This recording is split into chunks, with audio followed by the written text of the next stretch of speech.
تخف وبشروه بغلام علیم فاقبلت امرأته في سرة فسكت وجهها وقالت عجوز عقيم قالوا كذلك قال ربك إنه هو الحكيم العليم قال فما خطبكم أيها المرسلون قالوا إنا أرسلنا إلى قوم مجرمين لنرسل عليهم حجارة من طين مسومة عند ربك للمسرفين فأخرجنا من كان فيها من المؤمنين فما وجدنا فيها غير بيت من المسلمين وتركنا فيها آية للذين يخافون العذاب الأليم وفي موسى إذ أرسلناه إلى فرعون بسلطان مبين فتولى بركنه وقال ساحر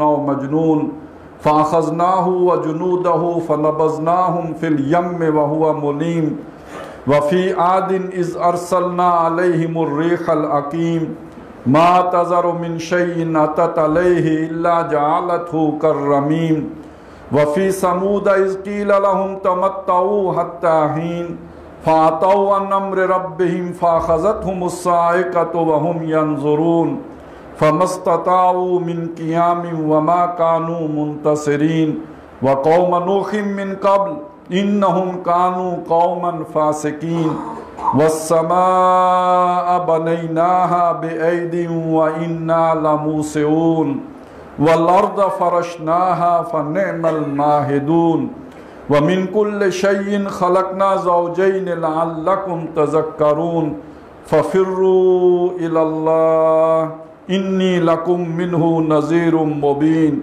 ولا تجعلوا مع الله إلها آخر إني لكم منه نذير مبين كذلك ما أتى الذين من قبلهم من رسول إلا قالوا ساحر أو مجنون أتواصوا به بل هم قوم طاغون فتول عنهم فما أنت بملوم وذكر فإن الذكرى تنفع المؤمنين وما خلقت الجن والإنس إلا ليعبدون ما أريد منهم من رزق وما أريد أن يطعمون إن الله هو الرزاق ذو القوة المتين فإن للذين ظلموا ذنوبا مثل ذنوب أصحابهم فلا يستعجلون فويل للذين كفروا من يومهم الذي يوعدون صدق الله العظيم رب اشرح لي صدري ويسر لي أمري واحلل عقدة من لساني يفقهوا قولي آمین یا رب العالمین۔ سورہ زاریات کی 60 آیات ہیں، 23 آیات ہم نے پڑھ لی تھی۔ بقیہ جو آیات ہیں وہ آج ہم نے کوشش کر کے اس نشست میں مکمل کرنی ہیں۔ میں نے ساری آیات کی تلاوت کر دی ہے اور یہی ارادہ رکھتا ہوں کہ آج ہم ان کی تکمیل کر لیں، اس لیے کہ اس کے بعد رمضان سے پہلے ہمارے 2 مزید پروگرام ہونے ہیں، اور ان 2 پروگراموں کو میں خاص کرنا چاہتا ہوں استقبال رمضان یا رمضان کی تیاری کے حوالے سے، تاکہ رمضان کے پروگرام اور روزہ اور قرآن اور رات کی تراویح اور اس میں قیام، اس حوالے سے ایک ذہن ہمارا بنے، ایک طرح سے ہماری تیاری ہو جائے گی اس کے لیے۔ یہ ویسے تو ہمارا جو ترتیب تھی اس کے اعتبار سے ہم پر اتنا بوجھ آنا نہیں تھا، جیسے کہ آج زیادہ حصہ تلاوت کرنا پڑا مجھے، لیکن یہ کہ پچھلی جو ہماری نشست تھی اس میں ایک خاص موضوع پر گفتگو کرنی پڑ گئی، وہ جو بھی اس وقت ملکی صورتحال تھی اس کے تناظر میں، تو جس کی وجہ سے یہ بیچ میں گیپ آ گیا، تو وہ گویا پچھلا قرض بھی ہے جو آج ادا کرنا ہے۔ تو لیکن یہ کہ یہ حصہ وہ ہے کہ جس میں زیادہ تفاصیل ہیں نہیں، اور ایک تذکیر کا انداز ہے اور تاریخی واقعات ہیں جو بیان کیے گئے ہیں اور متعدد مرتبہ لوگوں نے سنے ہوئے بھی ہیں، تو اس میں سے ہم تیزی سے گزر بھی سکتے ہیں۔ البتہ ربط مضمون ذہن میں تازہ رکھنا بہت ضروری ہے۔ ربط مضمون یہ ہے کہ یہاں شروع میں جو قسمیں کھائی گئی ہیں وہ قسمیں اس چیز کی پر دلالت کرتی ہیں کہ یہ نظام جو بھی ہے، یہ بارشوں کا نظام ہو، یہ جو بھی اللہ کے احکامات کی تنفیذ کا ہے، یہ ایک واضح طور پر یہ نشانی ہے اس بات کی کہ اس کے پیچھے ایک مدبر ہستی ہے، ایک حکیم ہستی ہے جو اس کارخانہ قدرت کو چلا رہی ہے۔ دوسری بات جو سامنے لائی گئی کہ اگر تم غور کرو، تفکر کرو، سوچو، تو تمہیں آسمان میں بھی اور زمین میں بھی، ان دونوں کو جمع کریں آسمان اور زمین کو، تو آفاق میں اور خود اپنی جانوں کے اندر اللہ کی نشانیاں نظر آئیں گی۔ وفی انفسکم افلا تبصرون، آسمان میں بھی ہیں، زمین میں بھی ہیں، خود تمہاری اپنی جان کے اندر بھی ہیں۔ اللہ کی قدرت کی نشانیاں، اللہ کے علی کل شیء قدیر ہونے کے نمونے تمہیں نظر آ جائیں گے۔ اور یہ بات اس لیے کہی گئی کہ اگر تمہیں یہ شک گزرے، جیسے کہ سورہ کاف میں مشرکین کے اس شک کا ذکر کیا گیا تھا کہ اگر تمہیں یہ شک گزرے کہ جب اتنے لوگ مر جائیں گے اور ان کی ہڈیاں گل جائیں گی اور زمین میں وہ گم ہو جائیں گے مٹی کے اندر، ان کو پھر ڈھونڈ ڈھونڈ کے اللہ تعالیٰ دوبارہ کیسے پیدا کرے گا؟ تو یہ انسانی عقل سے جو ہے بڑی بعید بات معلوم ہوتی ہے۔ تو اس کو یہ سمجھایا جا رہا ہے کہ وہ علی کل شیء قدیر ہے، سب کچھ کر سکتا ہے، تمہارے تصور میں نہیں آتا، تمہارے فہم و ادراک سے یہ بات بہت ہی جو ہے وہ پرے ہے، ورے ہے، تو اس میں تمہارا جو ہے وہ قصور نہیں ہے، تمہاری اپنی عقل کا قصور ہے۔ لیکن یہ کہ بہرحال اللہ جو ہے وہ علی کل شیء قدیر ہے، ہر شے پر قادر ہے، وہ یہ کر سکتا ہے، اور یہ اس کے نمونے ہیں۔ اب اس سے اگلی بات یہ بتائی کہ دیکھو جن لوگوں نے نہیں مانا تو ان کا انجام کیا ہوا۔ دوسرے رکوع کا اصل مضمون یہی ہے، یعنی دنیا ہی میں ان پر جو سزا آئی ہے اس کا ذکر کیا گیا ہے۔ ایک تو سزا وہ ہے جو آخرت میں پیش آنی ہے، لیکن ایک سزا وہ ہے جو دنیا ہی میں ان پر جو ہے وہ اللہ تعالیٰ نے جو ہے نازل کر دی۔ اور یہ ہے، ہم اسے کہیں گے کہ کچھ دلائل تو اللہ نے آسمان اور زمین سے دیے، کچھ انسانوں کے اندر سے دیے، اور کچھ وہ دلائل ہیں جو تاریخ سے دیے۔ تو دوسرا رکوع وہ ہے جو اللہ کی قدرت اور اللہ کے عذاب اور اللہ کی سزا کو بیان کر رہا ہے، اور اس کو تاریخ کے ثبوت کے طور پر پیش کر رہا ہے کہ تاریخ اس شے پر گواہ ہے۔ ساتھ ہی ساتھ ایک واقعہ بھی بیان کر دیا، اور وہ واقعہ ہے حضرت ابراہیم علیہ السلام کو جو 100 برس کی عمر میں اللہ تعالیٰ نے اولاد دی، اور ایک ایسی بیوی کے ذریعے سے کہ جو بانجھ رہی ہیں، جو عقیم تھیں، جن کے ہاں پہلے اولاد ہوئی نہیں تھی اور ان کے اندر اولاد پیدا کرنے کی صلاحیت ہی نہیں تھی، لیکن یہ کہ اللہ نے وہ کام کروا دیا۔ تو یہ بھی گویا اللہ کی قدرت ہی کا ایک نمونہ ہے کہ اللہ تعالیٰ تو ایک بانجھ عورت سے بھی اور 100 سال کے بوڑھے کو بھی اولاد دے سکتا ہے۔ تو جو یہ کر سکتا ہے تو وہ مردے کو بھی زندہ کر سکتا ہے۔ ساتھ ہی حضرت ابراہیم علیہ السلام کی شخصیت کو نمایاں کیا گیا کہ رسول تو حضرت لوط علیہ السلام ہیں، اور ان کی قوم کو ہلاک کیا جانا مقصود ہے، جس کے لیے کہ وہ فرشتے آئے ہیں، لیکن یہ کہ اس سے پہلے حضرت ابراہیم علیہ السلام کے پاس آنا، انہیں خوشخبری دینا، تو یہ حضرت ابراہیم کی اس حیثیت کو نمایاں کرتا ہے جو انہیں دنیا میں حاصل تھی۔ اگرچہ کہ وہ اس طرح جو ہے وہ جو جیسے حضرت لوط علیہ السلام ایک خاص کام پر مامور تھے، اس طرح کی ماموریت کا مسئلہ تو نہیں ہے، لیکن یہ کہ دنیا کے جو بھی ملکوت السماوات والارض اللہ نے حضرت ابراہیم کو دکھائے تھے اپنی خفیہ حکومت، اس کا تقاضا یہ تھا کہ اتنا بڑا اگر کام ہو رہا ہے، ایک پوری قوم، ایک نسل جو ہے اس کی جڑ کاٹی جا رہی ہے، تو جو ابراہیم علیہ السلام جو امام الانبیاء ہیں ان کو یہ بات معلوم ہونی چاہیے، تو وہ فرشتے پہلے ان کے پاس آئیں۔ تو یہ دوسرا رکوع حضرت ابراہیم اور فرشتوں کے مکالمے سے شروع ہوتا ہے۔ تو فرمایا حل اتاک حدیث ضیف ابراہیم المکرمین، کیا آپ تک پہنچی ہے، اور یہاں آپ سے مراد محمد الرسول اللہ ہے صلی اللہ علیہ وسلم، اور اب ہر وہ شخص ہے جو آج قرآن مجید پڑھے، جو پڑھ رہا ہو وہی مخاطب ہے، اللہ اس سے کہہ رہا ہے تجھ تک پہنچی ہے یہ بات، حل اتاک حدیث ضیف ابراہیم المکرمین۔ یہ جو ابراہیم کے بڑے مکرم، عزت والے، اکرام والے، بہت ہی جو ایک مقام و مرتبے والے جو مہمان ابراہیم کے گھر آئے تھے، ان مہمانوں کی خبر تمہیں ملی ہے کہ وہ کس قسم کے مہمان تھے، انہوں نے کیا خوشخبری دی تھی؟ اس دخلوا علیہ، جب وہ ان کے پاس آئے، ویسے تو دخل اعلیٰ عام طور پہ داخل ہونا، تو داخل جیسے ہم کہتے ہیں فلانا فلانی مسجد میں داخل ہوا، گھر میں داخل ہوا، تو لیکن دخل اعلیٰ، یہ پریپوزیشن اعلیٰ جب لگ جاتی ہے تو ملاقات کرنا اس کا معنی ہوتا ہے عربی زبان میں، جیسے انگریزی میں بھی ورب کے ساتھ پریپوزیشن اس کے معنی میں تبدیلی کر دیتی ہے، تو دخل اعلیٰ، فلانے پر کوئی داخل ہوا یعنی اس کے ساتھ اس نے ملاقات کی۔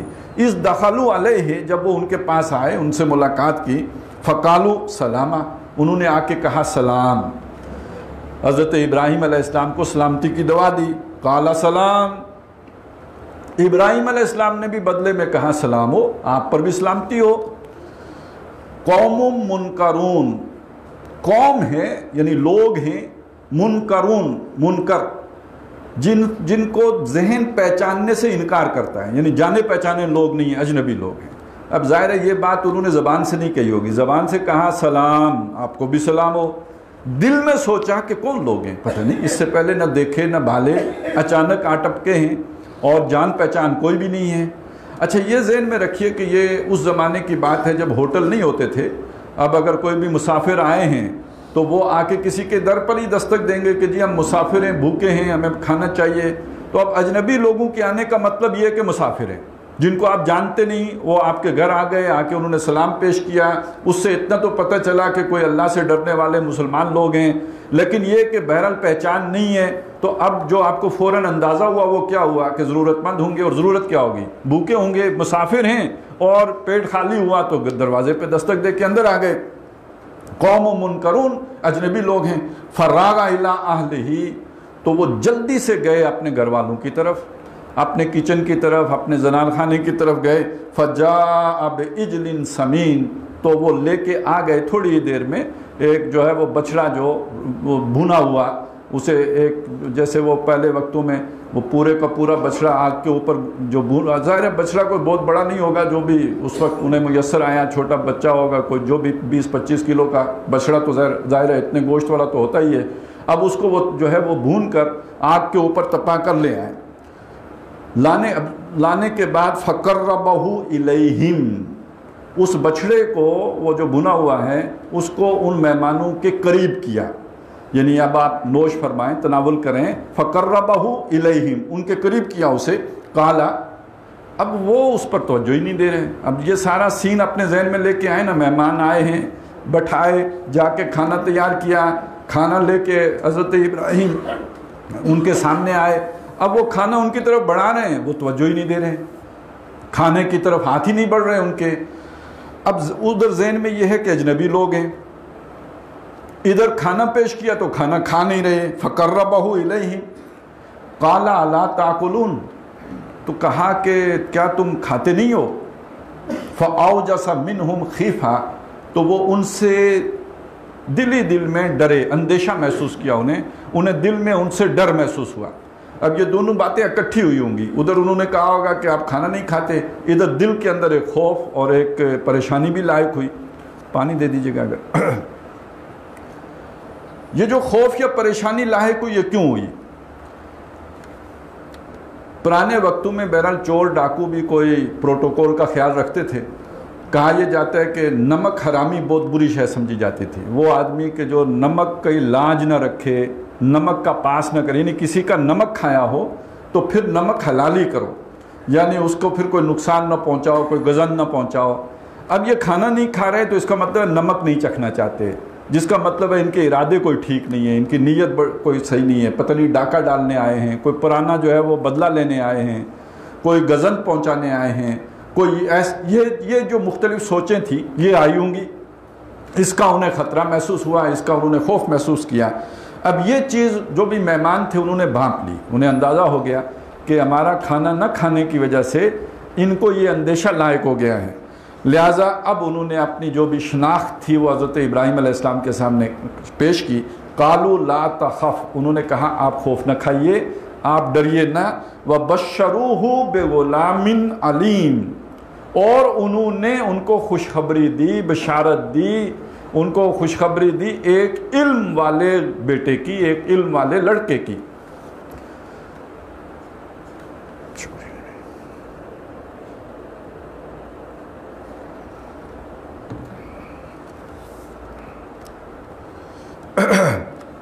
ایک بحث ہمارے ہاں خامخواہ آ گئی ہے، اور وجہ شاید اس کی یہ ہے کہ یہودیوں کے ہاں یہ بحث تھی، اس لیے کہ بہرحال ابراہیم علیہ السلام کا وہ بیٹا جو ذبح کیا گیا، یعنی یہ جس کو ذبیح اللہ کہتے ہیں، تو اس کا ایک مقام ہے، مرتبہ ہے، ان کی کتابوں میں بھی اس کی فضیلت بیان ہوئی ہے، جبکہ وہ اولاد اس کی نہیں ہے، حضرت اسماعیل کی اولاد میں سے تو نہیں ہے بنی اسرائیل، وہ حضرت اسحاق کی اولاد میں سے ہیں، انہی کے بیٹے تھے حضرت یعقوب جن کی نسل سے بنی اسرائیل ہیں۔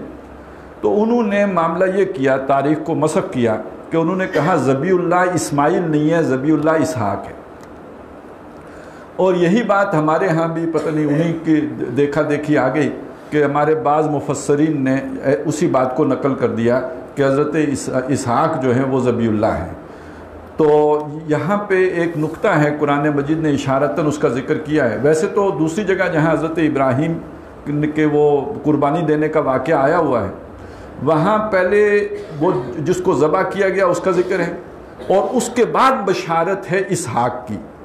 پھر یہ بھی اشارہ قرآن مجید نے دیا کہ جب حضرت اسحاق کی بشارت دی تو ساتھ ہی یعقوب کی بشارت بھی دی, یعنی پوتے کی بشارت بھی ساتھ ہی دے دی, یعنی اس بیٹے سے آپ کی آگے اولاد بھی چلے گی. تو اب اس کے امتحان کی تو گنجائش ہی باقی نہیں رہتی کہ جس کے پوتے کا ذکر, جس کے بیٹے کے اولاد کی بشارت بھی ساتھ ہی آ گئی ہو.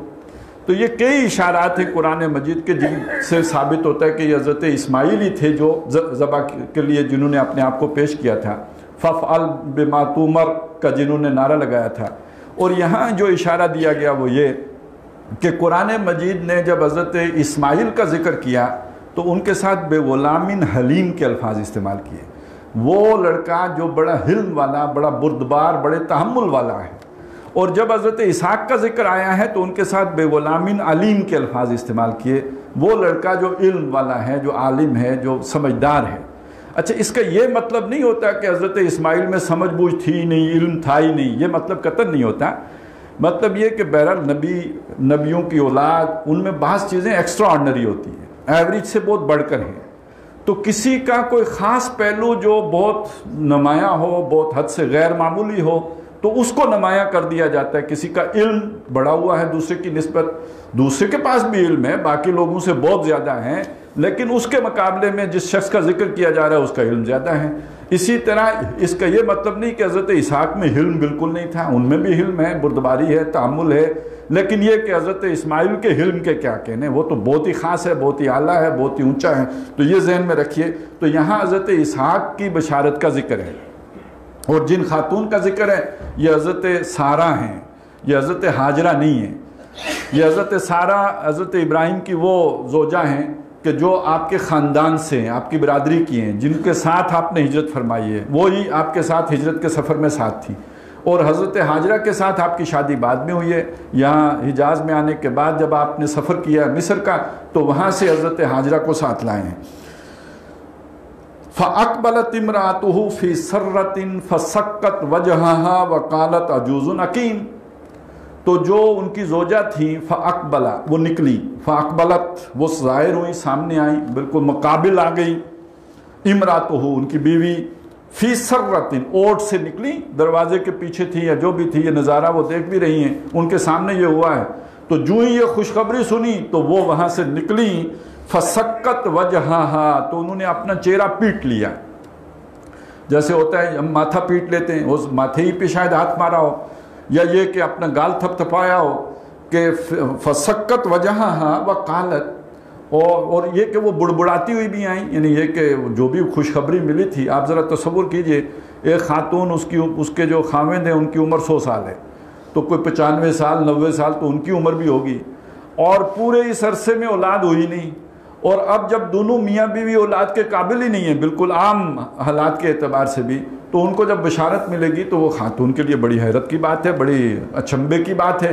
لہٰذا وہ بڑبڑاتی ہوئی نکلی ہیں. فسکت فی سرۃ, وہ جو بھی آئی ہیں تو بڑبڑاتے ہوئے آئی ہیں. فسکت وجہہا, اور انہوں نے اپنے چہرے پہ پیٹ بھی لیا, 2 اتھڑ بھی مار لیے. وقالت, اور کہا, عجوز عقیم, بڑھیا اور بانج. یعنی ایک وہ خاتون ہو کہ جس کے ہاں اولاد ہوئی بھی ہو, لیکن جب وہ بوڑھی ہو چکی ہو تو اب تو اولاد نہیں ہوتی, اس کے جو بھی اب مینسز نہیں آ رہے تو اولاد کی جو امید بھی ختم ہو گئی. اور ایک وہ خاتون ہے کہ جس کی جوانی میں بھی اولاد نہیں ہوئی. تو ایک تو میں بوڑھی ہوں, اگر میں صحیح توانا اور تندرست بھی ہوتی اور بوڑھی ہونے کی وجہ سے میرے بچہ نہیں ہو سکتا تھا, لیکن مسئلہ تو یہ ہے کہ میں تو بانجھ بھی رہی ہوں, تو میرے اولاد کیسے ہوگی. اصل میں اس میں سوال یہ ہے جو وہ کھڑا کر رہی ہیں. قالوا کذالک, ان فرشتوں نے کہا کہ یوں ہی ہے, ایسا ہی ہے. قال ربک, ایسا اس لیے ہے کہ آپ کے رب نے فرمایا ہے. اس کو وہ کوئی اسباب کا پابند نہیں ہے کہ یہ کیسے ہوگا, بس اس نے کہہ دیا, اس کا کہہ دینا کافی ہے. جب وہ کہہ دیتا ہے تو وہ ہو جاتا ہے, یہ اس کی قدرت کا کمال ہے. جب اس نے کہا تو یہ ہوگا. انہو هو الحکیم العلیم, بے شک وہ حکمت والا ہے, وہ علم والا ہے. یہ اس کی حکمت ہے، اس نے آپ کو جوانی میں اولاد نہیں دی، اب دے گا، یہ اس کی حکیمانہ فیصلہ، اس کی اپنی حکمتیں ہیں، آپ ہماری سمجھ میں نہیں آتی، لیکن یہ اس کا فیصلہ ہے۔ اور علیم ہے، جو وہ کرنا چاہتا ہے کر لیتا ہے، اس کا علم اسے حاصل ہے۔ ہم جو ہے وہ کوئی سپر سونک جہاز بنانا چاہیں تو ہم تو نہیں بنا سکتے نا، ہمیں معلوم ہے کہ کیسے بنائیں گے، لیکن یہ کہ جو جانکار ہو، جو علیم ہو، جسے علم ہو کہ اس کی ڈیزائننگ کیسے کرتے ہیں، بناتے کیسے، وہ بنا لے گا۔ تو اسی طرح اللہ تعالیٰ علیم ہے، اسے بنانا آتا ہے، اسے اس عمر میں بھی اولاد دینا آتا ہے، اور حکیم ہے، اور اسے معلوم ہے کہ اس نے کیا کب دینا ہے کس کو، یہ اس کا فیصلہ ہے، یہ انسانوں کی عقل کے اوپر اس نے موقوف نہیں کیا ہے۔ بہرحال یہ خوشخبری ملنے کے بعد یہ اس کا ایک حصہ تھا، اللہ کی قدرت کا ایک نمونہ بیان ہو گیا۔ اب حضرت ابراہیم نے ایک سوال کیا، اور سوال شاید اس لیے کیا ہوگا کہ وہ سمجھتے ہوں گے کہ یہ خوشخبری دینے کے لیے فرشتوں کے اتنے بڑے جتھے کے آنے کی ضرورت تو نہیں تھی، یہ پورے جو جس شان و شوکت کے ساتھ آئے ہیں اور پورا وفد آیا ہے، تو یہ بات تو ایسی نہیں ہے کہ جس کے لیے فرشتے اتنی تعداد میں آتے، ان کا اصل مشن کوئی اور ہوگا۔ لہٰذا یہ سوچ کے انہوں نے ایک سوال پوچھا، قالا، حضرت ابراہیم نے فرمایا، فما خطبکم ایھا المرسلون، تمہارا مشن کیا ہے، تم کس کام پر آئے ہو، اے بھیجے گئے ہو، اے فرستادو جن کو بھیجا گیا ہے، کیا مشن دے کے بھیجا گیا ہے، کیا کام سونپا گیا ہے تمہیں؟ قالو، انہوں نے کہا، انا ارسلنا الی قوم مجرمین، ہم بھیجے گئے ہیں ایک مجرموں کی قوم کی طرف، ایک جرائم پیشہ قوم کی طرف بھیجے گئے ہیں۔ کیوں بھیجے گئے ہیں؟ لنرسل علیہم حجارۃ من طین، تاکہ ہم ان پر برسائیں حجارہ، پتھر یا کنکر، وہ پتھر جو چھوٹے چھوٹے کنکریوں کی صورت میں ہوں، من طین، جو مٹی سے بنے ہوں۔ اب یہ بات ہماری سمجھ میں نہیں آتی کہ مٹی کا بنا ہوا پتھر، تو اس کو سمجھ لیتے ہیں کہ اصل میں جو صحرا ہے اس پہ دھوپ تو بہت تیز پڑتی ہے، کبھی اگر بارش ہو تو وہ بھی بڑی موٹی موٹی بوندیں ہوتی ہیں اس کی، اور جب وہ پہلی بوند گرتی ہے ابتدائی، تو اس کے ساتھ جو مٹی ہوتی ہے وہ لگ کے تو ایک گولی سی بن جاتی ہے، وہ بوند آ کے لگی زور سے، یہ ریت ہے یا مٹی ہے تو اس کے اندر چلی گئی، اور وہ ساری جو مٹی ہے اس کے ساتھ چپک کے گولی سی بن گئی۔ اب اس کے بعد اگر بارش برسی نہیں ہے اور یہ ابتدائی فوار سی ہو کے رک گئی ہے، پھر دھوپ نکل آئی، تو جب دھوپ نکل آئے گی تو وہ اسے پکا دے گی، جیسے اینٹ کچی بنا کے اسے بھٹے میں پکایا جاتا ہے۔ اب ذرا وہاں اتنی گرمی ہے، دھوپ ہے تیز، تو وہ پک جائے گی۔ وہ پکنے کے نتیجے میں ایک جو ہے وہ اینٹ کی صورت کہہ لیں یا کنکری کی صورت اختیار کر لے گی۔ اب وہ مٹی عام مٹی نہیں رہی، بلکہ وہ ایک کنکری سی بن گئی۔ اب جب تیز ہوا چلے گی تو وہ کنکریاں اڑ اڑ کر لوگوں کو ایسے لگیں گی جیسے کہ چھرے لگتے ہیں۔ اب بم بلاسٹ ہوتا ہے، اس سے چھرے نکلتے ہیں، وہی جو ہے جو زخمی کر دیتے ہیں لوگوں کو، یا وہ جو کارتوس ہوتا ہے اس میں چھرے ہوتے ہیں، ہوتے تو چھوٹے چھوٹے ہیں، لیکن ان کی سپیڈ ہے کہ جو انسان کو جو ہے وہ زخمی کر دیتی ہے، وہ گزر جاتے ہیں انسان کے اندر سے۔ تو اسی طرح وہ کنکریاں تو چھوٹی چھوٹی ہیں، لیکن وہ اس تیزی کے ساتھ آئیں گی، اتنی سپیڈ کے ساتھ آئیں گی کہ وہ ان کے بھیجے پھاڑ دیں گی، ان کو زخمی کر دیں گی، ان کو جو ہے وہ مات دیں گی۔ لنرسل علیہم حجارۃ من طین، تاکہ ہم ان پر برسائیں مٹی کی بنی ہوئی کنکریاں۔ اسی سے شاید وہ سنگ گل ایک لفظ استعمال ہوتا ہے جو فارسی کا ہے، کہ سنگ تو پتھر کو کہتے ہیں، گل مٹی کو کہتے ہیں، تو مٹی کا پتھر، وہ مٹی کی کنکریاں یہ ہیں، وہ اس طرح بنتی ہیں، اس طرح یہ قدرتی طور پر وجود میں آتی ہیں۔ لیکن یہاں جو بات کہی گئی اگلی آیت میں وہ یہ ہے کہ مسومتاً عند ربک للمسرفین، مسومہ وہ نشان زد ہیں، مارکڈ ہیں، وہ کہ وہ رب کا تیرے رب کی طرف سے نشان لگے ہوئے ان کو، للمسرفین جو زیادتی کرنے والے لوگ ہیں ان کے لیے، یعنی یہ کہ ہر جو کنکری ہے اس کے اوپر یہ بات، یعنی اس کے کوڈ میں شامل ہے، اس نے جا کے کس کا بھیجا پھوڑنا ہے، ایک ایک کے لیے اس کے اندر جو ہے وہ فیڈ کر دیا گیا، پروگرامنگ اس کی ہو گئی ہے کہ کس نے جا کے کس کو سر میں گھسنا ہے اور کس کے سینے سے کو چاک کرنا ہے۔ مسومتاً نشان زد ہیں، وہ جیسے ہے نا گائیڈڈ میزائل ہے تو اس نے تو جا کے وہیں لگنا ہے، وجنا ہے جہاں کے لیے آپ نے اس کو جو ہے وہ فیڈ کیا ہے۔ بالکل اسی طرح یہ جو کنکریاں ہیں، یہ انہوں نے یہ گائیڈڈ ہیں، اللہ کی طرف سے گائیڈڈ ہیں کہ انہوں نے جا کے کس کے سر میں اترنا ہے. مسومۃ عند ربک للمسرفین فاخرجنا من کان فیہا من المؤمنین. تو ہم نے نکال لیا، خارج کر لیا، نکال لیا، من کانا جو کوئی تھا، فیہا اس بستی میں، من المؤمنین ایمان والوں میں سے. اور وہ جو تھے وہ کیا تھے، آگے الفاظ آ گئے، فما وجدنا فیہا غیر بیت من المسلمین. اس پوری بستی میں ہم نے ایک گھر بھی مسلمانوں کا نہیں پایا جو پورے کا پورا مسلمانوں کا ہو. اس لیے کہ حضرت لوط علیہ السلام کا جو گھر تھا بھی، تو اس میں بھی بہرحال ان کی جو وہاں کی مقامی ایک زوجہ تھی، بیوی تھی، تو وہ تو مسلمانوں نہیں تھی، اور وہ اپنے جو بھی قوم کے ساتھ ان کی وفاداری تھی، لہٰذا ایک مکمل مخلص خالص گھر ایک بھی نہیں پایا ہم نے. تو معلوم ہوا یہ صرف وہی لوگ تھے جو حضرت لوط علیہ السلام کی اپنا خاندان تھا، اور وہ خاندان جو ان کے ساتھ عراق سے آیا تھا. ان کی بیٹیاں ہی تھیں، بیوی فوت ہو چکی تھی، اور بیٹیاں تھیں کہ جو ان کے ساتھ تھیں. باقی اس پوری بستی میں سے کوئی بھی ایمان نہیں لایا.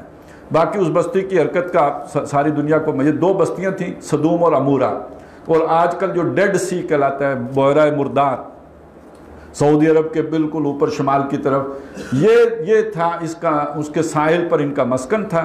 اور جو ساحل پہ جو بھی آبادیاں ہوتی ہیں، بہرحال وہ ان میں ہمیشہ سے چونکہ مسافر آتے جاتے ہیں تو اس طرح کی چیزیں وہاں پہ پھیلتی ہیں. تو وہاں پہ یہ جنسی بے راہ روی اتنی عام ہو گئی تھی کہ وہ ہم جنس پرستی میں مبتلا ہو گئے تھے. یعنی اگر یہ کوئی ترقی کی شے ہے تو بہت زمانہ قدیم میں لوگ اتنے ترقی یافتہ ہو گئے تھے. البتہ یہ کہ ان میں لیسبینز نہیں پائے جاتے تھے، گیز ہی گیز تھے جو بھی تھے. تو وہ اتنی ترقی انہوں نے نہیں حاصل کی تھی جتنی آج کے انسان نے حاصل کر لی ہے. البتہ یہ کہ یہ اللہ کے ہاں تو بہت ہی اللہ کے غضب کو بھڑکانے والا، اس کو غصہ دلانے والا، اور یہ انتہائی جو ہے انسانیت سے گرا ہوا کام تھا.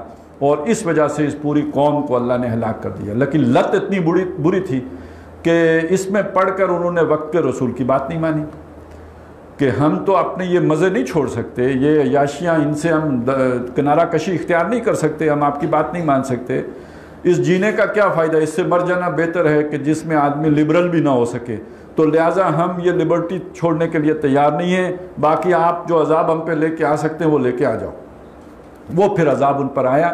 اور یہ ایک صورت ہے یہاں پہ جو بیان کی، صرف اس عذاب کا پہلا جز بیان کیا ہے کہ جو ان پر کنکریاں برسائی گئیں. اس سے پہلے ایک کام ان کے ساتھ ہو چکا تھا کہ وہ فرشتوں نے جب ہاتھ چلایا تو وہ اندھے ہو گئے. سب سے پہلے اندھے ہوئے، اس کے بعد کنکریوں کی بارش ہوئی. پھر یہ کہ ان کے اوپر جو ہے ایک جو ہے تے و بالا کر دیے گئے، یعنی وہ پوری زمین فرشتے نے اٹھا کے تو اسے پٹخ دیا. یہ اوپر والا نیچے ہو، جعل عالیہا سافلہا، اس کا جو اوپر والا تھا اس کا نیچے والا کر دیا. اب کہاں سے کہاں تک نیچے والا کیا یہ اللہ ہی بہتر جانے. لیکن یہ کہ جسے ہم کہتے ہیں تل پٹ کر دینا، جو سطح تھی اس کو باٹم کر دینا، اور جو باٹم تھا اس کو اوپر لے آنا، یہ کام ان کے ساتھ کر دیا. اور اب شاید وہ کھسک کے کہیں بحیرہ مردار کے اندر ہی وہ ان کی بستیاں چلی گئی ہیں. وَتَرَكْنَا فِيهَا آیَةً، اور اس میں ہم نے ایک نشانی چھوڑ دی ہے. اب یہ نشانی کون سی ہے؟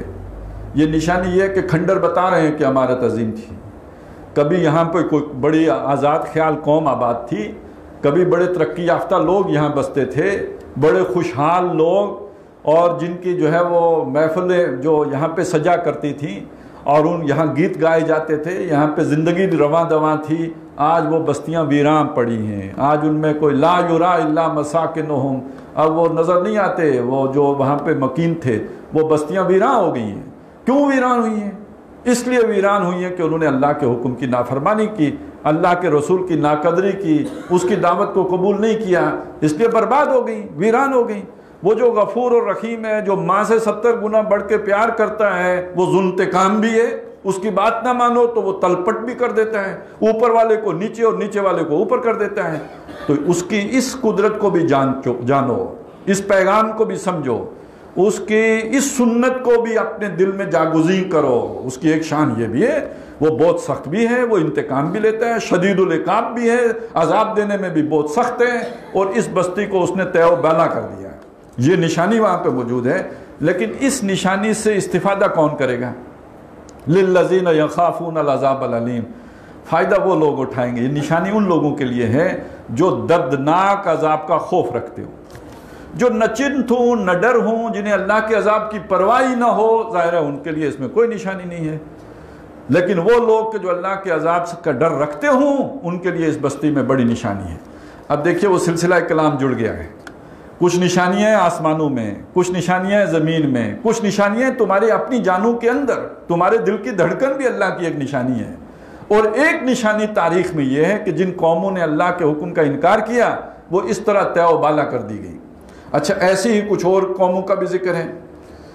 وفی موسیٰ، یہ لوط تھے، ان کے بعد حضرت موسیٰ آئے. ویسے تو ان کے بعد حضرت شعیب ہیں، پھر حضرت موسیٰ ہیں. تو قرآن مجید نے یہاں نہ زمانی ترتیب کو ملحوظ رکھا ہے، نہ ہی یہ کہ وہ کسی خاص جو مکان کے اعتبار سے کسی ترتیب کو لے کے چلے، نہ نیچے سے اوپر نہ اوپر سے نیچے، بلکہ یہ کہ یہاں سارے کا ذکر جو ہے اکٹھا کیا ہے.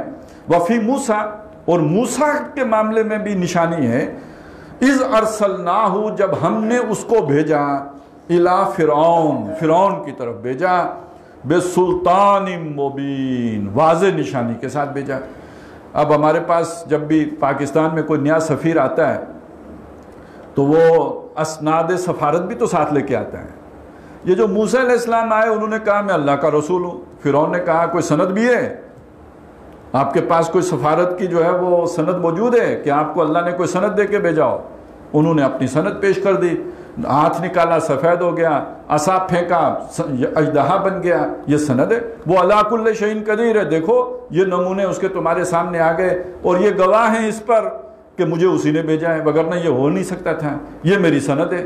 اب وہ سند پیش کر دی تو سلطان مبین، ایک واضح سند دے کر بھیجا. فتولا برکنے، لمبی تفصیل ہے یہاں وہ ساری بیان نہیں کی، مختصر اس کو کنکلوڈ کیا. وہ جو فرعون تھا وہ 9 نشانیاں دیکھ کر 9 آیات بینات دیکھنے کے بعد بھی فتولا برکنے ہی، اس نے منہ موڑا. اس نے موسیٰ کی بات سے منہ موڑا. برکنے ہی، رکن کا اصل معنی تو ہے ستون، یہ جیسے یہ ستون ہے، لیکن ستون بڑی مضبوط چیز ہوتی ہے جس نے پوری چھت کو تھاما ہوا ہوتا ہے.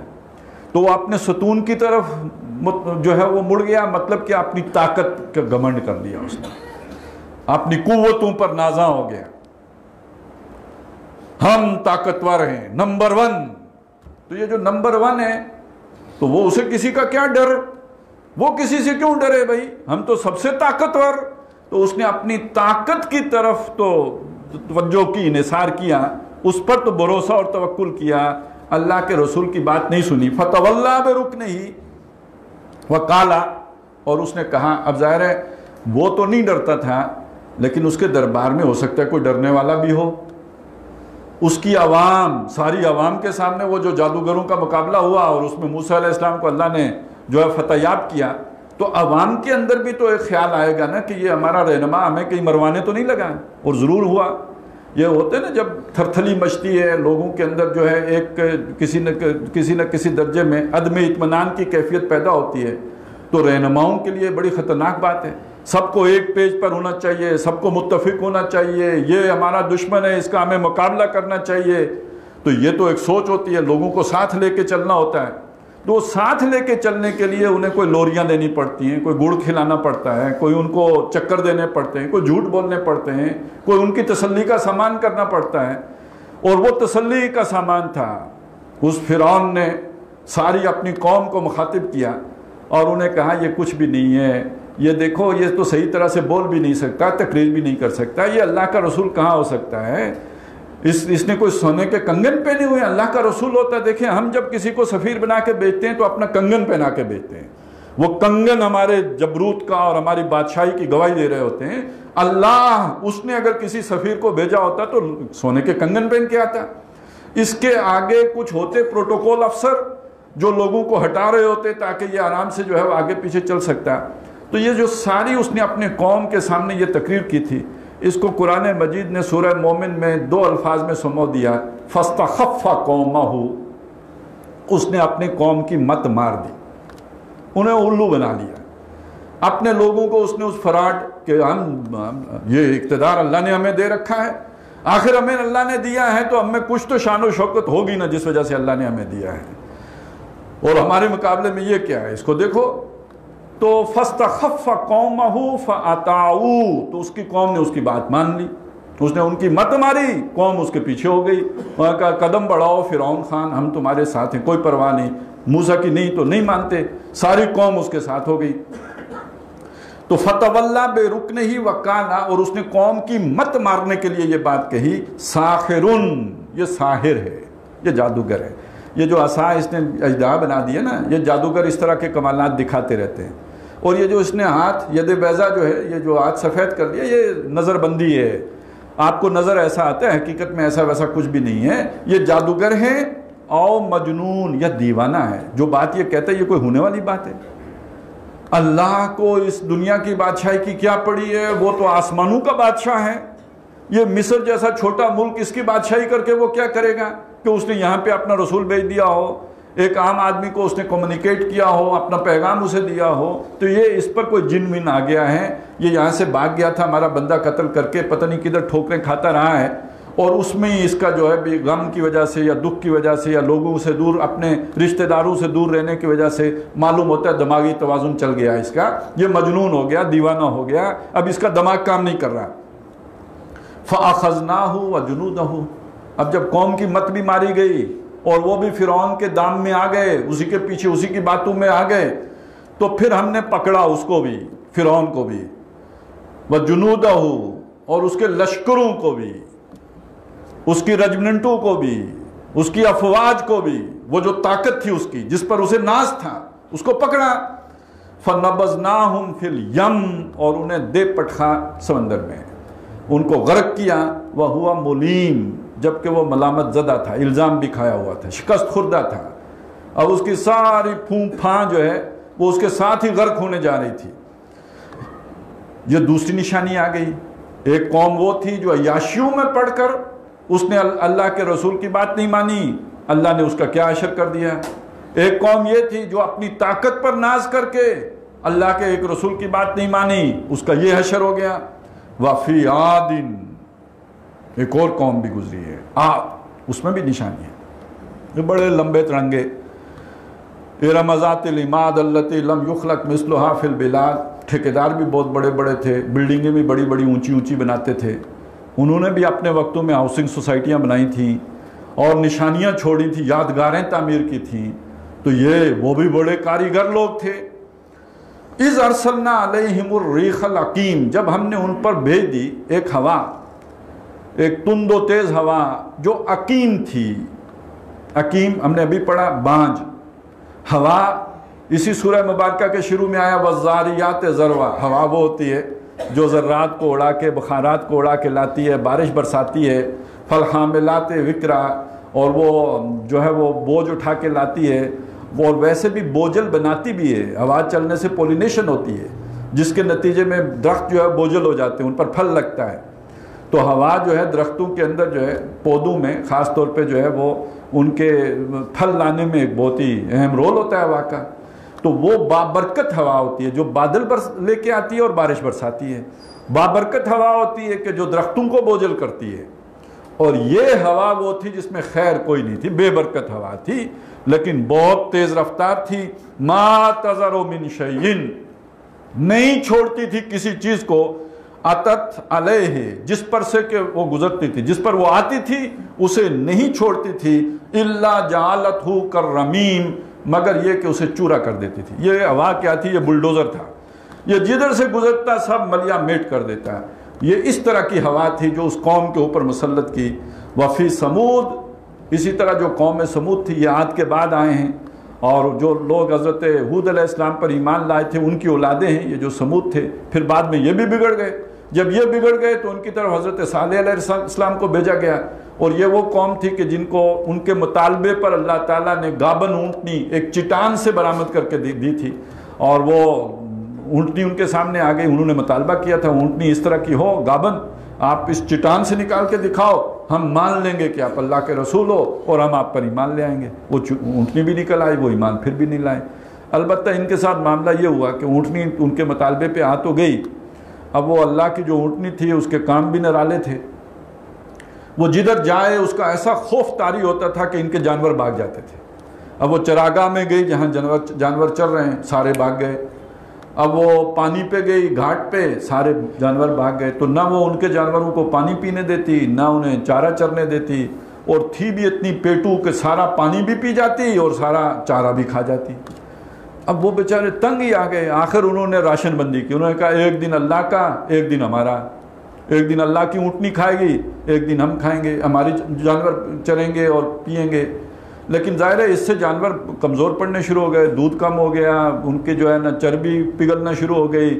اب ان پر یہ اس کے علاوہ کوئی چارہ ان کے پاس نہیں رہا کہ اللہ کی اونٹنی کا کام تمام کر دیں، تو انہیں منع کر دیا گیا تھا کہ بری نیت سے اسے چھونا بھی نہیں، لا تمسوہا بسو، اور انہوں نے اس کی کونچے کاٹ دیے، اس کے پاؤں کاٹ دیے، اور یہ کہ اس کو مار دیا۔ اب ان سے کہہ دیا گیا کہ 3 دن ہے تمہارے پاس، اپنے گھروں میں تم رہ سکتے ہو، اس کے بعد تمہارا پتہ کاٹ دیا جائے گا۔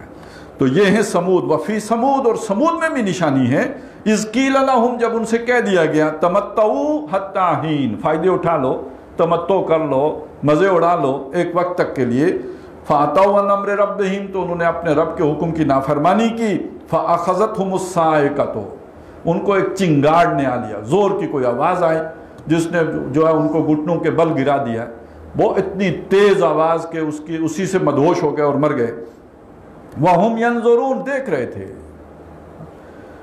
یہ نعرے لگانا کہ ہم قدرتی آفات کا مقابلہ کریں گے، یہ نعرہ تو بڑا آدمی زور سے لگا لیتا ہے، لیکن وہ قدرتی آفت جب آتی ہے تو پھر اس کا مقابلہ تو کوئی نہیں کر سکتا۔ ان کی آنکھوں کے سامنے آئی، وَهُمْ يَنظُرُونَ، ان کے سامنے آئی، چھپ کے نہیں آئی، کوئی پیٹھ سے وار نہیں کیا گیا، کہیں انہیں اندھیرے میں رکھ کر نہیں مارا گیا، بتا دیا گیا تھا 3 دن ہے تمہارے پاس، اور اس کے بعد ان کی آنکھوں کے سامنے وہ ہوا، سب ہوا۔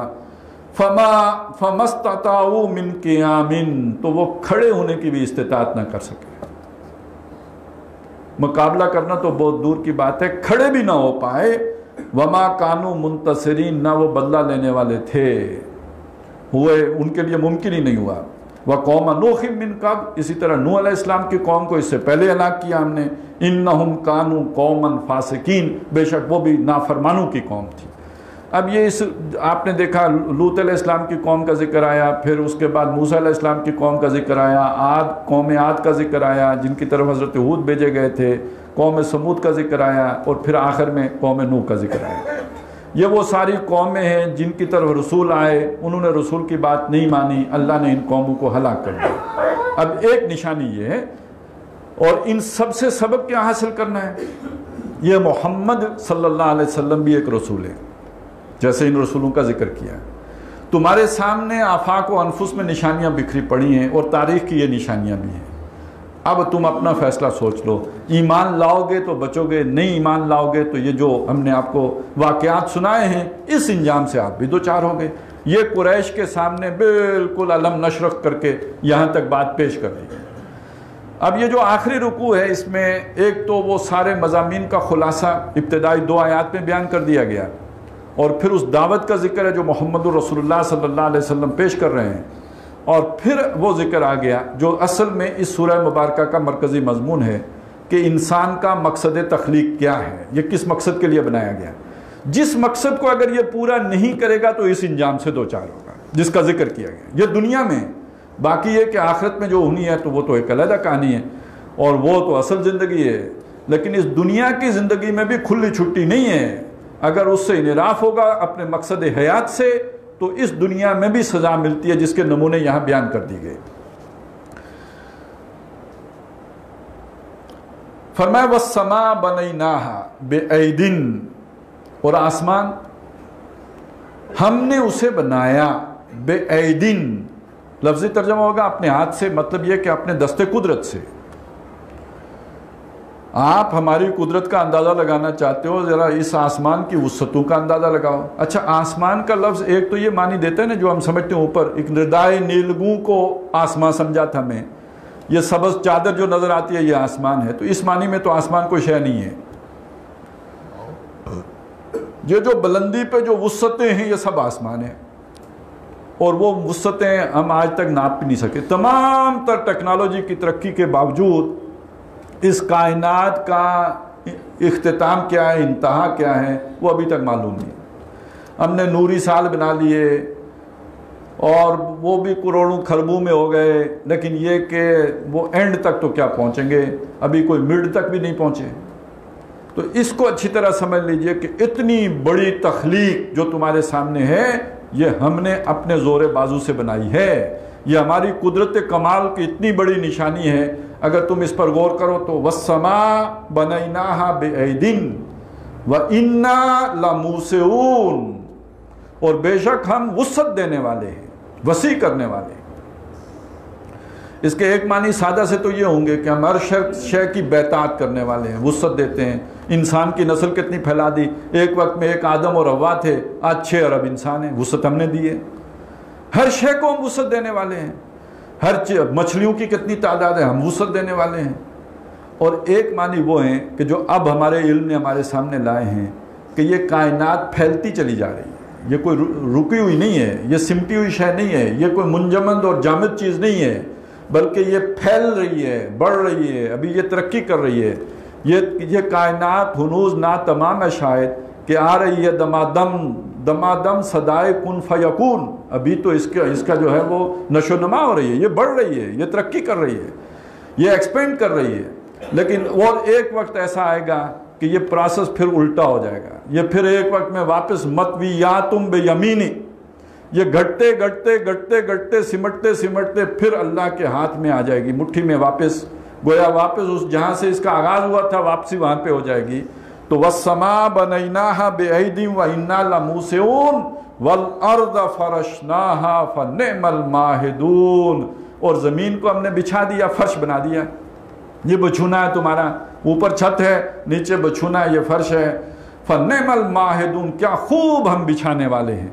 اب اس کو تو سمجھیں آپ کہ اگر اس کے اندر وہ نظام نہ رکھا ہوتا کشش ثقل کا تو ہمارے لیے تو اپنا توازن برقرار رکھنا ہی مشکل ہو جاتا ہے۔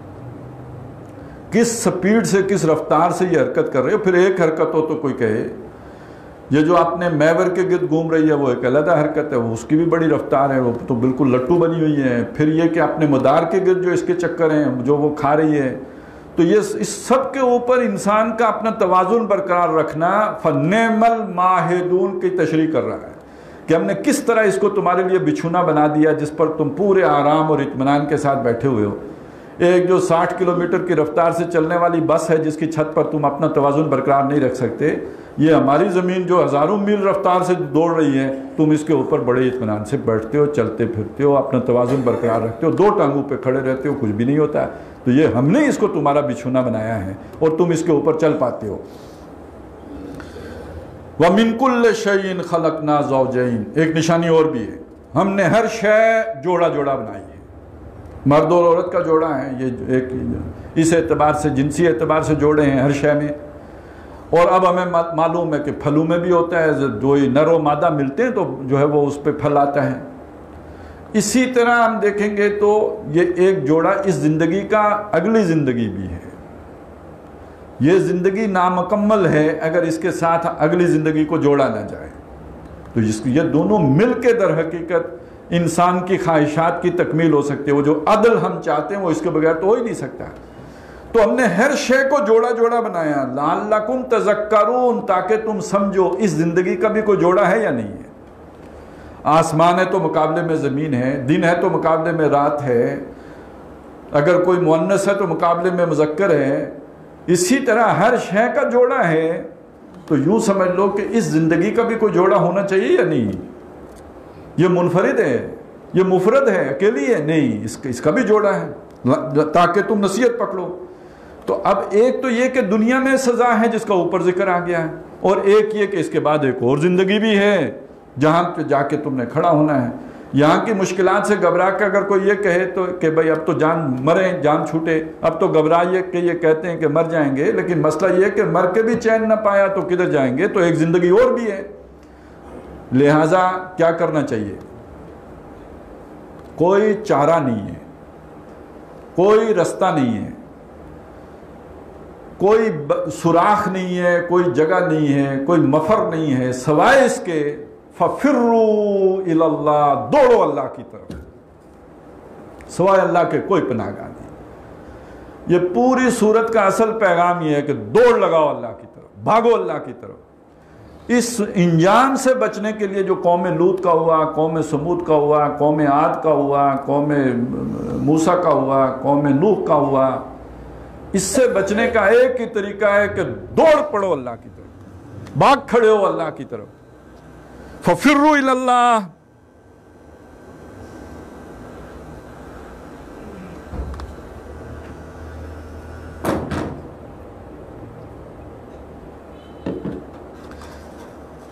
انی لکم منہ نذیر مبین، بے شک میں اس کی طرف سے تمہارے لیے ایک واضح طور پر خبردار کرنے والا ہوں۔ کیا مطلب ہوا؟ خبردار، خبردار وارن، یعنی عذاب تمہارے سروں تک آ چکا ہوا ہے، اس کے آنے سے پہلے پہلے یہاں سے ٹل جاؤ، دوڑو، اللہ کی پناہ میں آ جاؤ، اللہ کے دامن رحمت سے وابستہ ہو جاؤ، اللہ سے جڑ جاؤ، وگرنہ تمہاری کوئی بچت نہیں ہے۔ اچھا، اب ذرا آگے بڑھنے سے پہلے ذرا ہم اپنا ایک جائزہ لے لیں جس دنیا میں ہم رہ رہے ہیں۔ یہ تو آج سے 1400 سال پرانی کہانی ہے نا۔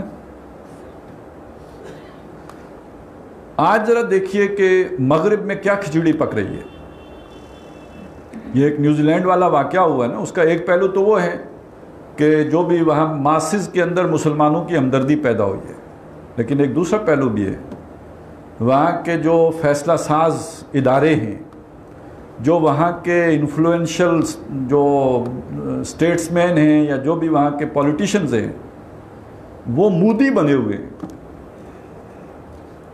کہتے ہیں یہ مسلمان آ کے یہاں پہ ہمارے ملکوں میں انہوں نے بدامنی پیدا کر دی ہے، یہ ہم سے نفرت کرتے ہیں، یہ ہمیں کافر کہتے ہیں، یہ ان کا جو اسلام ہے، جو ان کا مذہب ہے، اس کا ایک پولیٹیکل ورژن بھی ہے، یعنی مذہب کا پولیٹیکل ورژن ہونا ایک بہت بڑا جرم ہے۔ وہ تو پھر ایک ان کے لیے جو ہے ایک مقابل نظریہ بن گیا۔ تو وہ ایک بڑی نفرت ہے جو وہاں پہ مسلمانوں کے خلاف پیدا ہو چکی ہے۔ آخر یہ نفرت نہ ہوتی تو ایک آدمی اٹھ کے اتنے لوگوں کو کیوں قتل کرتا ہے؟ اور یہ ایک دن میں تھوڑی بنی ہے، اس کے پیچھے ایک محنت ہے۔ جیسے انڈیا میں جو اب مودی ہے، اس کے پیچھے 100 سال کی محنت ہے۔ 1928 یا 27 میں بنی تھی یہ راشٹریہ سیوک سنگھ، اور ان کا پولیٹیکل ونگ ہے یہ جو بی جے پی ہے۔ اب یہ 90 سال سے اوپر دور گزرا ہے، تب جا کے ہندو اتنا ایکسٹریمسٹ ہوا ہے۔ اور جو اب ہندوستان میں مسلمانوں کے ساتھ ہو رہا ہے، بالکل ایسا ہی اب کھچڑی جو ہے وہ مغرب میں پک چکی ہے۔ خود مسلمان ممالک کا جائزہ لیں، افغانستان میں کیا حالات ہیں، عراق میں کیا ہے، اور اس کے آگے شام کو دیکھیے، پھر سعودی عرب بھی اب جو ہے وہ آتش فشاں کے دہانے پر ہے، بحرین اور یمن کو دیکھیے، اور اسرائیل کے عزائم دیکھیں، اسرائیل کے عزائم دیکھیں عرب کے اعتبار سے، انڈیا کے عزائم دیکھیں ہمارے خطے کے اعتبار سے، اور ویسٹ کے عزائم دیکھیں جو بھی یورپ اور امریکہ میں مسلمان آباد ہیں ان کے اعتبار سے۔ اس امت مسلمہ کے لیے کوئی امن کی، کوئی سکون کی خبر تو آپ کو کہیں سے نہیں ملے گی۔ تو پناہ گاہ کیا ہے؟ معلوم ہوتا ہے تلوار تو سر تک آ چکی ہوئی ہے، بالکل گرا چاہتی ہے۔ فَفِرُّوا إِلَى اللَّهِ، دوڑو اللہ کی طرف، کوئی پناہ گاہ نہیں ہے تمہاری۔ وہ ہم نے سمجھا تھا کہ شاید وہ ہمالیہ سے اونچے والی دوستی اور سمندروں سے گہری دوستی کچھ کام آئے گی۔ وہ جو کہانیاں آپ سننے کو مل رہی ہیں تو اس دوستی سے تو امریکہ کی دوستی اچھی معلوم ہوتی ہے۔ پتہ نہیں آپ نے سنا ہے یا نہیں سنا، ہمارے جو پڑوسی دوست ہیں، ایک تو سر پہ بیٹھے ہوئے ہیں، دوسرا ان کی عادتیں بھی ایسی ہیں کہ نہ انہیں یہ سمجھ آئے کہ کیا حلال ہے کیا حرام ہے، نہ کتا چھوڑیں، نہ بلا چھوڑیں، نہ گیدڑ چھوڑیں، نہ سور چھوڑیں، نہ کیکڑا چھوڑیں، نہ بچھو چھوڑیں، نہ سانپ چھوڑیں، نہ مکڑی چھوڑیں، کچھ نہ چھوڑیں۔ اوپر سے اب یہ جو پچھلے دنوں قائمہ کمیٹی کی رپورٹ کہ یہاں مسلمان بن کے مسلمان غریب بچیوں سے شادیاں کر کے انہیں لے جاتے ہیں اپنے ملک میں، اور وہاں جا کے ان کے گردے بیچ دیے، ان کے جو ہے وہ جگر ٹرانسپلانٹ کرنے میں ان کے لے لیے۔ تو اب یعنی مسلمان کے لیے، اور پھر جو کچھ وہاں ہو رہا ہے سنکیانگ میں، نماز پڑھنے کی مسلمانوں کو اجازت نہیں، روزہ رکھنے کی نہیں، تو مغرب سے بھی اگلا کام ہے۔ تو یہ سارے حالات بتا رہے ہیں کہ مسلمان کا دوست کوئی نہیں، مسلمان کا ساتھی کوئی نہیں، اس کا پشت پناہ، مددگار، حمایتی، مولا کوئی نہیں، الا اللہ، سوائے اللہ کے۔ فَفِرُّوا إِلَى اللَّهِ، تو معاملہ اللہ سے سیدھا کرو، دوستی ادھر لگاؤ، اس کے ساتھ کوئی پیکج ڈیل کرو، اس کے ساتھ اپنا معاملہ ٹھیک کر لو، وہ عَلَىٰ كُلِّ شَيْءٍ قدیر ہے، وہ تمہارے سارے دشمنوں کے لیے کافی ہو رہے گا، وہ خود ہی کافی ہے، لیکن تمہیں معاملہ اس سے ٹھیک کرنا ہوگا۔ اور اس عذاب علیم سے پہلے میں تمہیں خبردار کر رہا ہوں، وارن کر رہا ہوں، انی لکم منہ نذیر مبین، محمد الرسول اللہ صلی اللہ علیہ وسلم بتائیں میں اس کی طرف سے تمہارے لیے ایک واضح اس خطرے سے متنبع کرنے والا ہوں، اس خطرے سے وارن کرنے والا ہوں، وگرنہ تمہاری داستان تک نہ ہوگی داستانوں میں، جیسے قوم سمود کے ساتھ ہوا، جیسے قوم عاد کے ساتھ ہوا، جیسے قوم نوح کے ساتھ ہوا، یہی تم پہ بیت جائے گی۔ وَلَا تَجْعَلُوا مَعَ اللَّهِ إِلَٰهًا آخَرَ، اور اس کے ساتھ اس کی طرف دوڑنے کا مطلب کیا ہے؟ اس اللہ کے ساتھ کسی اور معبود کو نہ پکارو، کسی اور حاجت روا کو نہ پکارو، کسی اور سے امید نہ رکھو، اس سے بڑھ کر کسی اور کو محبوب نہ بناؤ۔ تمہاری محبت سب سے بڑھ کر اس سے ہونی چاہیے، تمہارا مشکل کشا سوائے اس کے کوئی اور نہیں ہے، اور تمہاری عبادت بھی خالص اس کے لیے ہونی چاہیے، تمہیں کسی اور سے امید بھی نہیں ہونی چاہیے۔ بتوں سے تجھ کو امید ہے، خدا سے نو امیدی، مجھے بتا تو صحیح اور کافری کیا ہے؟ تو اللہ کی طرف دوڑنے کا مطلب یہ ہے کہ ہر طرف سے کٹ کر، ہر طرف سے یکسو ہو کر اس کی طرف دوڑ لگا دو، اس کی طرف بھاگو، اس کے ہو رہو، اس کے بن جاؤ۔ انی لکم منہ نذیر مبین، بے شک میں اس کی طرف سے تمہارے لیے ایک واضح طور پر خبردار کرنے والا ہوں۔ اب وہ جو بات بتائی جا چکی تھی اس کو دوبارہ دہرایا، اس کا اعادہ کیا، اور جب کسی بات کا اعادہ کیا جاتا ہے تو وہ تاکید کے لیے ہوتی ہے، وہ زور دینے کے لیے ہوتی ہے، وہ یقین پیدا کرنے کے لیے ہوتی ہے، اس کو مؤکد کیا جاتا ہے وہ دہرانے سے۔ فرمایا كَذَلِكَ مَا أَتَى الَّذِينَ مِن قَبْلِهِم مِّن رَّسُولٍ، اے نبی اسی طرح آپ سے پہلے نہیں بھیجا ہم نے، نہیں آیا کسی کے پاس کوئی رسول، اِلَّا قَالُوا سَاحِرٌ أَوْ مَجْنُونٌ، لیکن جب آ کے اس نے بات سمجھائی تو لوگوں نے اسے یہی کہا کہ یہ جادوگر ہیں یا مجنون ہیں۔ وہ جو فرعون نے کہا تھا یہی سب نے کہا۔ آج اے نبی صلی اللہ علیہ وسلم آپ کو بھی یہی کہا جا رہا ہے، اور اب بھی اگر کوئی لوگوں کو اللہ کی طرف بلائے گا تو کہے گا اس کا دماغ خراب ہو گیا، یہ کوئی زمانہ ہے یہ باتیں کرنے، سود چھوڑ کر ہماری معیشت کیسے ترقی کرے گی؟ پہلے ہی اس کا پٹھا بیٹھا ہوا ہے، پہلے ہی ہم تنخواہیں دینے کے قابل نہیں ہیں، IMF اور ورلڈ بینک کے پاس نہ جائیں تو دیوالیہ ہو جائیں، اوپر سے کہتے ہیں سود چھوڑ دو۔ کیسے چھوڑ دیں؟ یہ تو پاگل آدمی ہے جو یہ بات کہہ رہا ہے، اس کا دماغ خراب ہے، یہ مجنون ہے، دیوانہ ہے، اور یہ باتوں کا جادو چلا رہا ہے۔ بات تو اچھی لگتی ہے، یہ جادو والی بات ہے، یہ ہونے والی بات نہیں، یہ زمینی حقائق سے بہت دور کی بات ہے۔ اب اللہ تعالیٰ کی طرف سے اس ساری ذہنیت کے اوپر ایک تبصرہ آیا ہے، فرمایا اتواصوا بہ، یہ بدبخت ایک دوسرے کو وصیت کرتے رہے، جو فرعون نے کہا وہی اگلو نے کہا، وہی آج یہ مشرکین مکہ کہہ رہے ہیں، وہی آج والے بھی کہہ رہے ہیں، تو یہ سارے لوگوں کے آپس میں دل ملے ہوئے ہیں، یہ ایک دوسرے کو وصیت کر کے مرتے رہے ہیں کہ جب بھی رسول آئے یہی بات کہنا۔ بل ہم قوم طاغون، نہیں یہ بات نہیں ہے، اصل بات یہ طاغی لوگ ہیں، طغیانی پہ سرکش لوگ ہیں، یہ اللہ کے باغی لوگ ہیں، یہ اللہ کی سننے والے نہیں، یہ بہانے یہ بناتے ہیں، اور یہ اپنی قوم کی مت مارنے کے لیے یہ باتیں بناتے ہیں۔ فَتَوَلَّ عَنْهُمْ، تو اے نبی آپ ان سے منہ موڑ لیں، ان کو چھوڑ دیں ان کے حال پر۔ فَمَا أَنْتَ بِمَلُومٍ، آپ پر کوئی ملامت نہیں ہے، آپ نے سمجھانے کا حق ادا کر دیا، آپ نے ان کو متنبع کر دیا، ان کو وارن کر دیا، آپ نے ہر طرح سے انہیں سمجھا دیا۔ وَذَكِّرْ فَإِنَّ الذِّكْرَىٰ، ہاں نصیحت کرتے رہیے، تذکیر کرتے رہیے، سمجھاتے رہیے۔ فَإِنَّ الذِّكْرَىٰ، تو بے شک سمجھانا تنفع المومنین، ایمان والوں کو فائدہ دیتا ہے، ان بدبختوں کو تو کوئی فائدہ نہیں ہونا، لیکن جس کے دل میں ایمان کی کوئی رمق ہے اس کو ضرور فائدہ ہو جائے گا۔ لہٰذا آپ اپنی کوشش ترک نہ کیجیے، کوشش جاری رکھیے، جس کے دل میں کوئی ایمان کی رمق ہوگی وہ فائدہ اٹھائے گا، وہ اپنا آپ بچا لے گا، وہ اللہ کی طرف دوڑ لگا لے گا، توبہ تائب ہو کے اللہ کا بن رہے گا، اس کی بچت ہو جائے گی، اس کا بھلا ہو جائے گا، اس کا فائدہ ہو جائے گا۔ لہٰذا آپ اپنی محنت کرتے رہیے۔ باقی اس قوم نے جس طرف جانا ہے، جو طے ہو گیا ہے ادھر تو وہ جائے گی، اور آپ کا کوئی قصور نہیں، آپ نے تو سمجھانے کا حق ادا کر دیا۔ آپ نے متنبع کیا، آپ نے بار بار بتایا، آپ نے کہا یہ تباہی کا راستہ ہے جس طرف تم جا رہے ہو، سنا ہی نہیں کسی نے میری گل سنی والی کیفیت تھی، کوئی ماننے کے لیے تیار نہیں۔ اس نکار خانے میں طوطی کی آواز ثابت ہوئی۔ لہٰذا یہ کہ آپ پر کوئی ملامت نہیں ہے۔ اب یہ ہے کہ اللہ کی طرف دوڑنے کا مطلب کیا ہے؟ وہ ہے کہ جو ایک آیت میں بیان کیا، وہی مقصد تخلیق انسان ہے۔ فرمایا وَمَا خَلَقْتُ الْجِنَّ وَالْإِنسِ، میں نے نہیں بنائے جن اور انس، نہ جن بنائے نہ انسان بنائے، إِلَّا لِيَعْبُدُونَ، مگر اس لیے بنائے کہ وہ میری عبادت کریں، میری بندگی کریں۔ اب یہ عبادت کا لفظ جو ہے یہ ہمارے ہاں اب ایک خاص معنی دیتا ہے، اور وہ خاص معنی یہ ہے کہ میں نے جن اور انس اس لیے بنائے کہ نماز پڑھیں، میں نے جن و انس اس لیے بنائے کہ روزے رکھیں، میں نے جن و انس اس لیے بنائے کہ وہ حج کر لیا کریں، میں نے جن و انس اس لیے بنائے کہ اگر ان کے پاس فالتو مال ہو تو اس میں سے زکوٰۃ دیا کریں۔ یہ بس عبادت کا حق ادا ہو جائے گا۔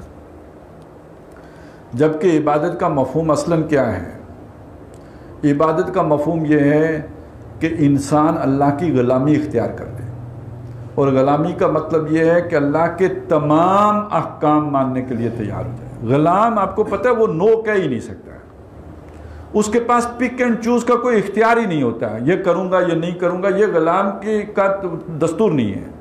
ہاں ملازم آپ نے ڈرائیور رکھا ہے، آپ اسے کہیں کہ آپ میری لیٹرین صاف کر دو، وہ کہے گا صاحب آپ نے مجھے ڈرائیور رکھا ہے، لیٹرینیں صاف کرنا میرا کام تو نہیں ہے۔ آپ نے کوئی ٹیوٹر رکھا ہے بچوں کو پڑھانے کے لیے، اگلے دن وہ آئے بچے پڑھانے، آپ جھاڑو پکڑا دیں کہ کمرہ بھی صاف کر دو، تو وہ کہے گا جی السلام علیکم میں بچے بھی نہیں پڑھاتا، میں تو بچے پڑھانے آیا تھا، آپ کا گھر صاف کرنے تو نہیں آیا۔ لیکن اگر آپ کا غلام ہو تو غلام کے پاس کوئی اختیار نہیں ہے، آپ جھاڑو کا کہیں گے جھاڑو دینا ہوگا، آپ جو ہے واش روم صاف کرنے کا کہیں وہ صاف کرنا ہوگا، آپ اسے کھڑا رکھیں کھڑا رہنا ہوگا، بیٹھنے کا کہیں تو بیٹھنا ہوگا، آپ اسے سونے کی اجازت دیں تو سوئے گا، نہیں سونے دیں تو نہیں سوئے گا۔ اس کی ذاتی ملکیت بھی کوئی نہیں ہے، جو کچھ اس نے کہیں کمائی بھی کی ہے وہ بھی آپ کی ہے۔ یہ غلام ہے، یہ عبد ہے۔ اس سے لفظ بنا عبادت، گویا اللہ کی ہما جہتی ہما وقتی بندگی کرنے کا نام عبادت ہے۔ اور بلکہ اس میں ایک چیز اور شامل کر لیجئے، یہ جو عبادت ہوتی تھی یا اب بندگی ہوتی تھی یا غلامی ہوتی تھی، ظاہر ہے یہ مجبوراً ہوتی تھی۔ اب کسی کو غلام بنا لیا، اس کے پاس کوئی چوائس ہی نہیں ہے سوائے اس کے کہ غلامی کرے، اس کی اپنی کوئی چوائس نہیں ہے۔ اللہ کی غلامی اس معنی میں نہیں ہے، بلکہ اللہ کی غلامی اس معنی میں ہے کہ اللہ نے آپ پر احسانات اتنے کیے ہیں، اللہ نے آپ پر انعامات اتنے کیے ہیں، اللہ نے آپ پر نوازشیں اتنی کی ہیں، اللہ کی آپ کے اوپر اتنی برکتیں ہیں کہ آپ کا دل گواہی دیتا ہے کہ یہ وہ ذات ہے کہ جس کی ہر بات مجھے ماننی چاہیے، مجھے اس کی غلامی کرنی چاہیے، یہ میرا آئیڈیل ہے، یہ میرا وہ پالن ہار ہے جس نے بن مانگے مجھے بہت کچھ دیا ہے، تو میں کیوں نہ جبین نیاز اس کے آگے ٹیکوں، میں کیوں نہ اس کا ہر حکم مانوں۔ تو گویا اللہ کے احکامات، جملہ احکامات، کوئی ایک بھی چھوڑ دیا غلامی سے نکل گئے، تمام کے تمام احکامات کو محبت کے جذبے سے سرشار ہو کر بجا لانے کا نام عبادت ہے۔ اور اس کا تقاضا یہ ہے کہ کوئی حکم چھوٹنے نہ پائے۔ ادخلوا فی السلم کافہ، اسلام میں داخل ہو جاؤ پورے کے پورے۔ اور اگر کچھ چھوٹا، اس کا مطلب کیا ہوگا؟ دیکھیں فرض کریں اللہ نے 10 احکام کا فرمایا تھا، یہ 10 حکم ہے میری طرف سے، یہ تم نے پورے کرنے ہیں۔ ایک آدمی نے 9 پورے کیے، 10واں چھوڑ دیا، اس کا کیا مطلب ہوا؟ یہ جب 9 اس نے پورے کیے اور ایک اس نے چھوڑ دیا، تو یہ چھوڑنے کا اختیار یا پورے کرنے کا اختیار کس کے پاس تھا؟ اس کے اپنے پاس تھا۔ فیصلہ کن حیثیت اس کی اپنی ہے۔ 9 اس کے نفس نے قبول کیے، مانے ٹھیک ہے، اس نے کر لیے۔ 10واں اس کے نفس نے ریجیکٹ کر دیا، یہ مجھ سے نہیں ہوتا، اس نے چھوڑ دیا۔ تو پھر اصل مالک کون ہے؟ اصل حاکم کون ہے؟ اصل رب کون ہے؟ اصل الہ کون ہے؟ اس کا نفس ہے۔ اگر وہ اللہ کو الہ مانے، اللہ کو رب مانے، اللہ کو حاکم مانے تو سارے مانے۔ جس نے 9 سینکشن کر دیے، ایک ریجیکٹ کر دیا، اتھارٹی تو اس کے پاس تھی۔ اس کو قرآن نے کہا افرائیت من اتخذ الہہ ہواہ، آپ نے اس شخص کو دیکھا جس نے اپنی خواہش نفس ہی کو اپنا الہ بنا کے رکھا ہوا ہے. اس نے اللہ کو الہ نہیں بنایا، اپنی خواہش نفس کو الہ بنایا. اور جہاں پہ یہ روش آ جائے، کچھ مانا جائے اور کچھ نہ مانا جائے، اس پر جو وعید آئی ہے سورہ بقرہ میں، افتؤمنون ببعض الکتاب وتکفرون ببعض، کیا تم کتاب کے ایک حصے کو مانتے ہو دوسرے کا انکار کرتے ہو؟ یعنی کچھ پر عمل کرنے کا مطلب ہے اس کو مان لیا، کچھ پر عمل نہ کرنے کا مطلب ہے اس کا انکار کر دیا.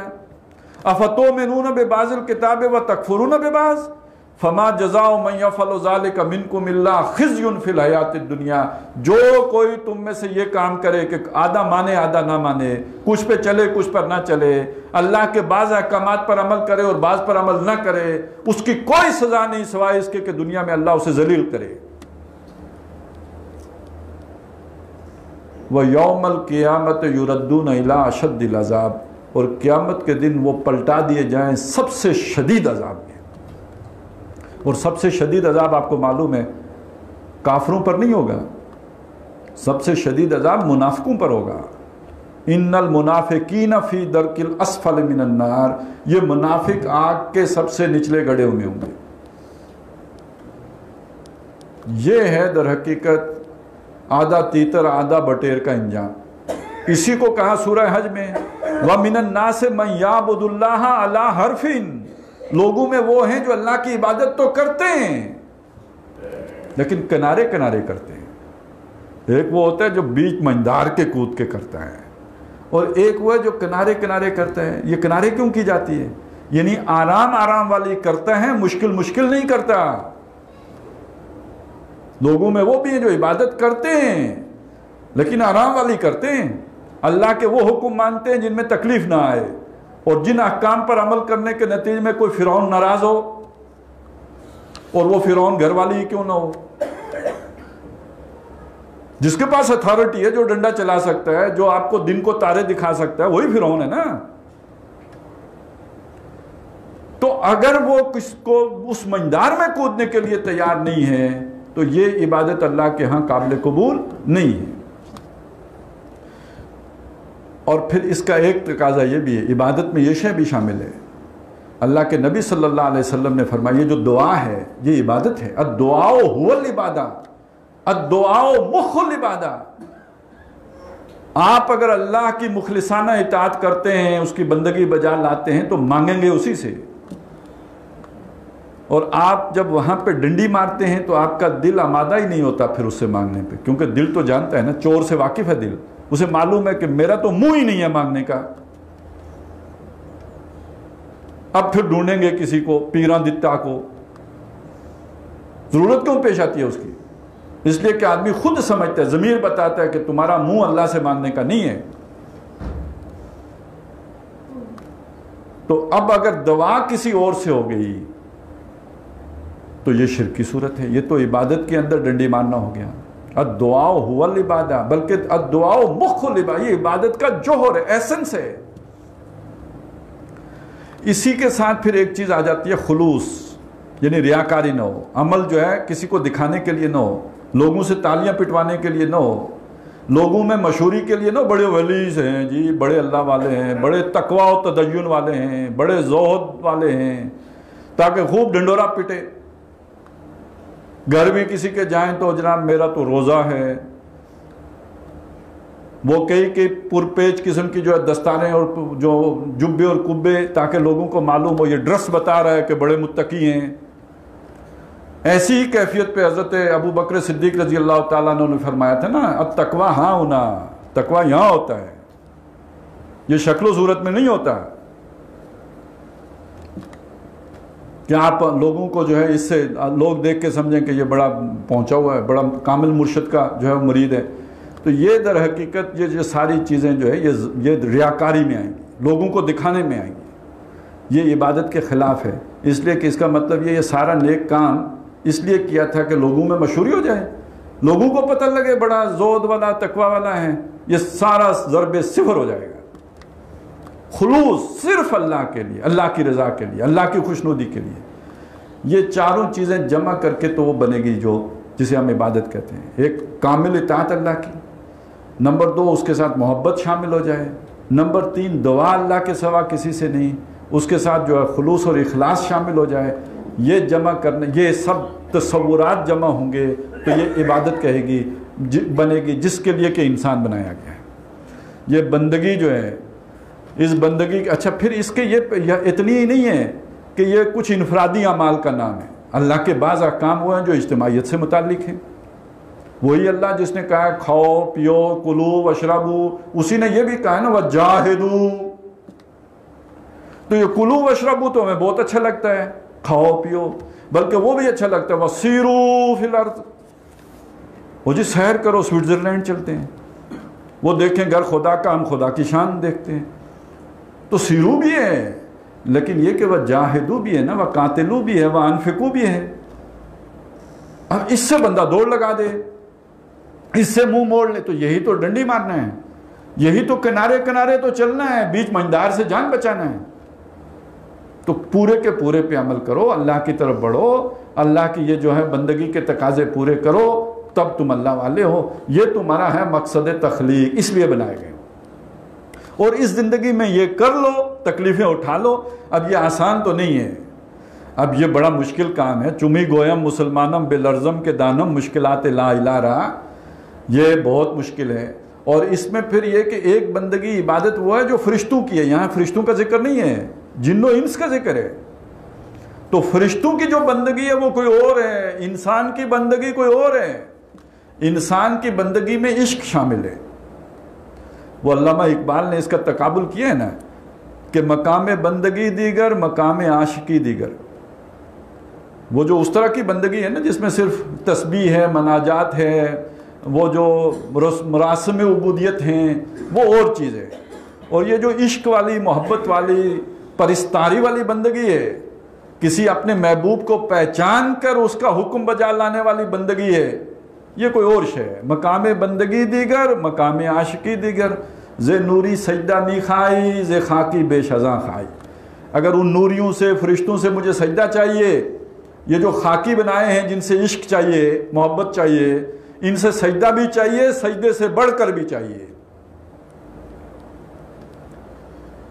چنا خود را نگہداری با این بے نیازی ہاں. وہ جو ذات ہے وہ اتنی بے نیاز ذات ہے کہ اس نے اپنا آپ ظاہر ہی نہیں کیا. وہ تو خود پنہا ہے، پوشیدہ ہے، اوجل ہے، سامنے نہیں آتا.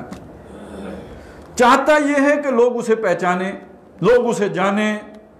کیسے جانیں گے؟ شہادت بر وجود خود ز خون دوستاں کھائی.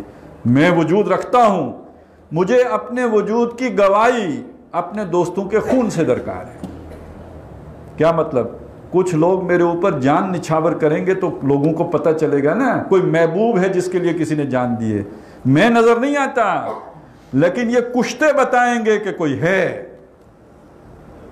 اب آپ صبح نکلیں گے نا کبھی سیر کو، اب آگے جب مچھر وغیرہ نکل آتے ہیں، پتنگے ہوتے ہیں، تو آپ بے شک نیچے سڑک پہ دیکھتے ہوئے چل رہے ہوں تو جہاں بہت مکھیوں کا ڈھیر لگا ہو صبح صبح، تو وہ گواہی دے رہے ہوں گے کہ اوپر لائٹ ہے. آپ بے شک لائٹ کو نہ دیکھیں، یہ نیچے پڑے ہوئے لاشیں مکھیوں کے بتائیں گے کہ اوپر لائٹ ہے، تب یہ اتنی مکھیاں گری ہیں یہاں پہ. اسی طرح سمجھ لیجئے یہ مسلمانوں کا، اللہ والوں کا، اللہ سے محبت کرنے والوں کا، اللہ کی خاطر جان دینا گواہی دے گا. کوئی تو محبوب ہے جس پر کسی نے اپنی جان لٹائی ہے. تو شہادت بر وجود خود ز خون دوستاں کھائی. تو یہ شہادت کے درجے کی عبادت چاہیے، یہ فرشتوں والی عبادت نہیں ہے، یہ اس سے بہت آگے کی عبادت ہے جو اس خاکی سے مجھے مطلوب ہے. تو وَمَا خَلَقْتُ الْجِنَّ وَالْإِنسَ إِلَّا لِيَعْبُدُونَ. جن اور انس اس مقصد کے لیے بنائے. تو بچا بچا کے نہ رکھ اسے، تیرا آئینہ ہے وہ آئینہ کہ شکستہ ہو تو عزیز تر ہے نگاہ آئینہ ساز میں. اس مقصد کے لیے بنائے. مَا أُرِيدُ مِنْهُمْ مِنْ رِزْقٍ.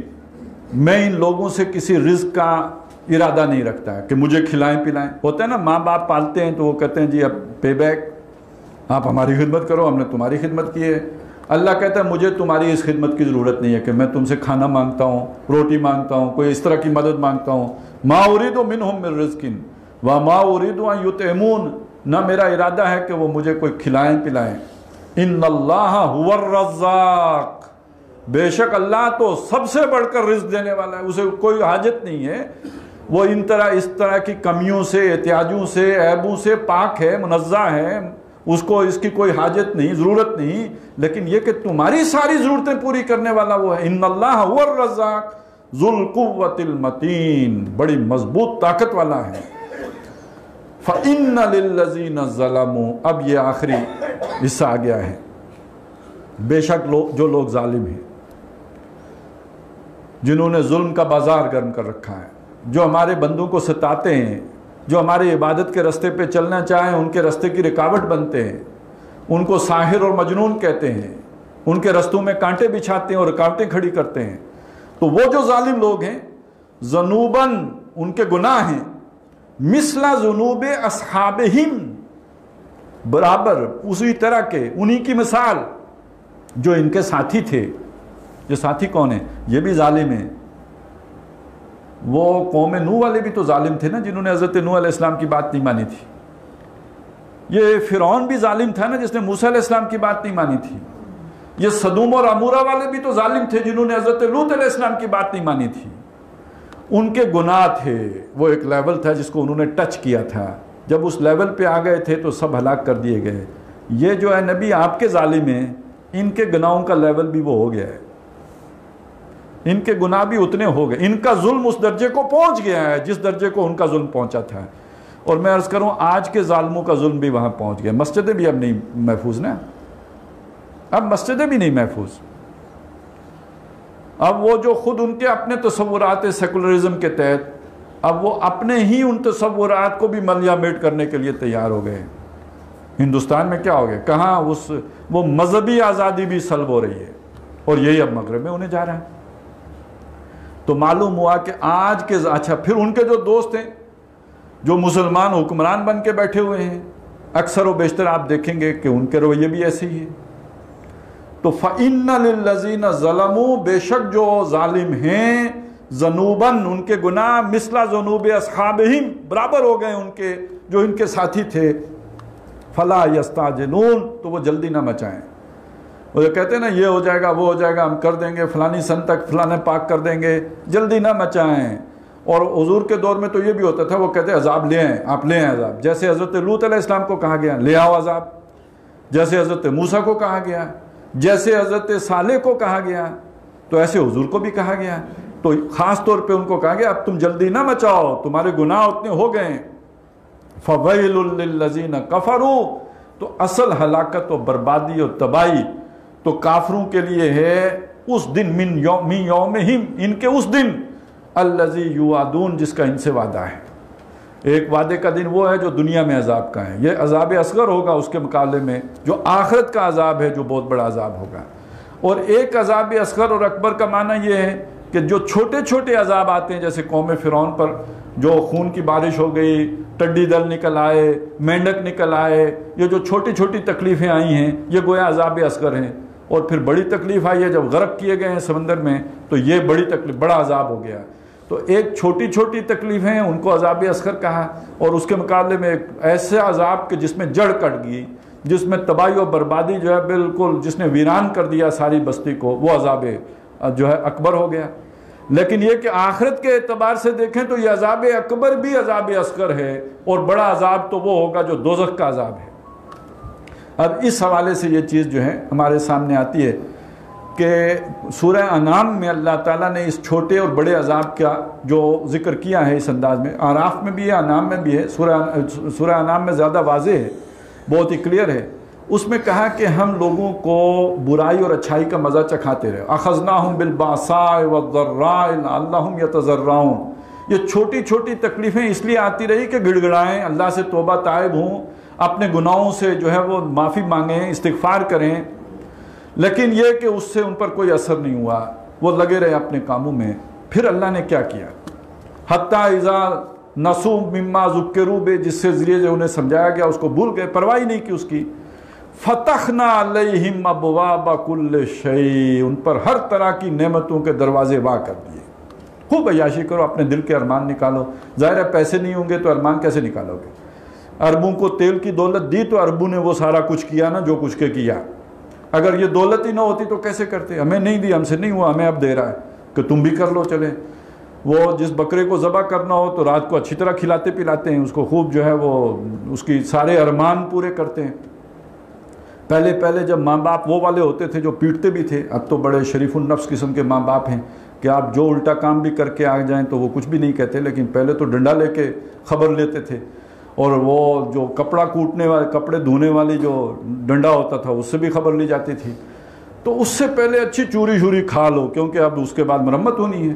تو اللہ تعالیٰ کی بھی یہ سنت ہے کہ جس قوم کو برباد کرنا ہو تو پہلے ایک کھلی چھٹی دیتا ہے۔ فتحنا علیہم ابواب کل شیء، ان پر تمام نعمتوں کے دروازے وا کر دیے۔